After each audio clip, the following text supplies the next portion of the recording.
Okay, so here we go with exponential functions. Should be review. I know we covered this in Algebra 1. Should have gotten it in Algebra 2 as well.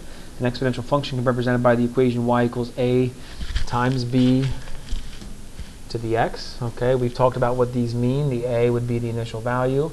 The b would be the multiplier. This goes all the way back to geometric sequences. All right, just a couple other definitions for you here. Exponential growth, exponential decay, percent increase, percent decrease, and compounded interest are all topics that are going to come up during this discussion.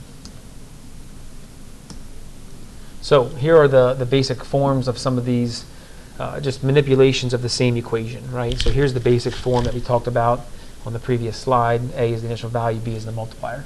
However, if I'm talking about half-life, which is one of the examples here, then my multiplier is always going to be 1/2, right? That's why it's called half-life. Okay, so that should be something you've seen in science class somewhere. All right, the n value is going to be the length of the half-life. So remember, this could be a fraction, okay, or it could be a multiplication problem like it is right there. That just depends, you know, on what that half-life is for the particular amount that we're talking about. And then we have the compounded interest formula. This looks a little confusing. I've sort of changed it around a little bit to hopefully make it easier for you. Okay, but P would be principal, that's your starting value. N would be the number of times it's compounded, that appears twice. Okay, percent would be whatever your rate is. The plus or minus is there just in case if it's a percent increase or percent decrease. The key idea here, though, is that you take your percentage rate divided by 100. That changes the percentage to a decimal. You divide that by the number of times it's compounded before you add or subtract it from 1. Okay? When you're typing this into the calculator, you got to be very careful with parentheses and so forth, especially with the exponent. That will always get its own parentheses. Let's take a look at a couple of examples. So first, just write an exponential function for each situation. Luke bought a house for $139,000 with an annual interest rate of 5.25%. So $139,000 is going to be the starting value. Interest rate is 5.25%. This is not compounded, it's just annual interest. So the formula is going to be very simple. Okay, so we're going to say, we'll say L of t for Luke. And that's going to equal 139,000. And then it's going to be 1 plus, because its interest is added, 5.25 over 100 to the t power. Okay. Now, obviously, you could simplify that multiplier there if it makes you feel better. All right. But you could leave it like that as well. Both are acceptable. An 80-gram sample of an isotope has a half-life of 5 days. So 80 grams would be the starting value. All right. So we'll call this I of t. 80 grams is the initial value. The multiplier is a half because it's half-life. Now that half-life is once every 5 days. So if t is the number of days, we're actually going to divide that by 5 because it happens one time every 5 days. Okay, so understand the difference. The fraction once every 5 days versus 5t would be 5 times per day. Okay, so we don't want that. We want one time every 5th day. Okay, for our equation. And last here we have the value of a car depreciates by 8% per year. That's actually really good that it is owned. So in this particular case, we're going to talk about the car, C of t. Okay, whatever the value of that car would be, this problem doesn't give it to us. So the initial value or the value of what it costs right now, what it's worth. So let's say my truck I bought for $25,000. Okay, and then it's depreciating by 8%. So that's 1 minus 8 over 100 to the t power. All right, again, the key word there is that it depreciates. Take a look at a couple more examples. Write the exponential equation that passes through the coordinates 1, 4, and 3, 9. So this is something we're going to have to do as well. All right, we're given x and y values here. X and y, x and y. So we're going to use just our base formula, y equals a times b to the x. We're going to substitute for what we know. So we know that when y is 4, x is 1.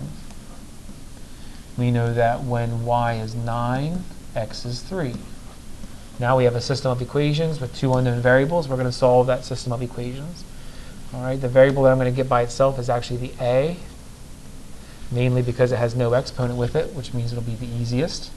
So a is going to equal 4 over b in this scenario. And over here, a is going to equal 9 over b cubed. Since I have the a's by themselves, I'm going to let those two equations equal each other. That's called equal values method for those that forget from way back in Algebra 1. So 4 over b is going to equal 9 over b cubed. Two fractions equal to each other as a proportion. We're going to cross multiply that proportion. So 9b equals 4b cubed. All right, because I have a b on each side, or more than a b on each side, I can cancel one of them out.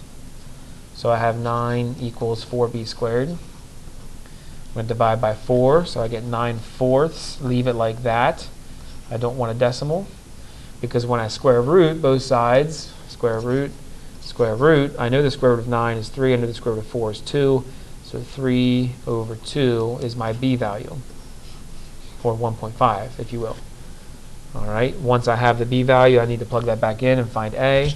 So I'm going to choose this equation to do that, since the b is not, or it doesn't have an exponent. So a times 3 over 2 to the first. So to get rid of that fraction, I'm going to multiply by its reciprocal. So 2/3 times 4 is what a is going to equal, and that is 8/3. You could leave it as an improper. You could write it as 2 2/3 if you want. All right, but we definitely don't want the decimal 2.67. So remember, the ultimate goal here was write the exponential equation. A lot of people forget that part. They do all these steps, they do all this nice work, they get the a and the b value, but they forget to answer the question, which was to write the exponential equation. 8/3 is the starting value, 1.5 is the multiplier. Half-life of carbon-14 is 5,730 years. How much carbon-14 would remain in a 100-gram sample after 1,000,000 years? So when you talk about half-life, you're going to get big numbers. That's okay. We have to be able to deal with them. So it's a half-life problem. So we're talking about a 100-gram sample, half-life. Okay, it happens one time every 5,730 years. So how much is left after 1,000,000 years? I'm only plugging that million in for t and solving that equation. A calculator would be essential here, unless you're going to first take 1,000,000 divided by 5,730 and then take 1/2 to whatever that exponent is. I don't know that we're going to be able to do that. So go ahead and get an answer for that and check back in.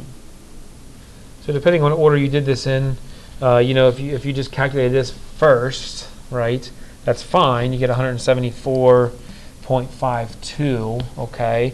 And then you could take your 100 times 1/2 to that power. You could put all of this in the exponent at one time on your calculators. Remember, if it's caret key 1,000,000 divided by 5730, right? But it has to be in parentheses. Either way, you get an answer. Now we got to be able to interpret this, right? Because the answer that we get here is 2.9122 times 10 to the negative 51st. We're not going to write that number because it would have 50 zeros before the 2.9122. So that's a very small amount. Okay, but the idea would be there is still an amount there. That's why carbon-14 is used in the process of carbon dating. Derek deposits $2,500 in a savings account that accrues 3% annual interest compounded monthly. How much will his investment be worth in 10 years? So we're going to refer back to that compounded equation, right? So future value is going to be principal times 1. In this case, it's accruing interest plus our percent over 100 divided by the number of times it's compounded, all right, to the NT. So if I start filling some of these pieces in, he deposited $2,500. Okay, 1 plus the interest rate he got was 3 divided by 100. And then divide that by compounded monthly, so there's 12 months in a year.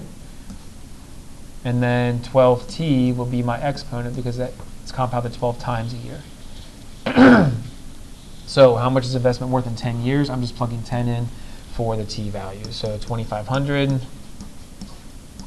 okay, 1 plus 0.03 divided by 12 to the 120th power. If you don't want to multiply that in your head, you can use your calculator, okay, and figure out what that is first, or you could just type it all in at once. Just make sure you use parentheses when you do so. All right, so let's see here. It turns out that Derek ends up with $3,373.38 in his account after 10 years. So how much did he gain? He gained $1,373 in 10 years, which doesn't seem like a lot of money, but he didn't have to work for that money. The bank did the work for him. So there's your examples.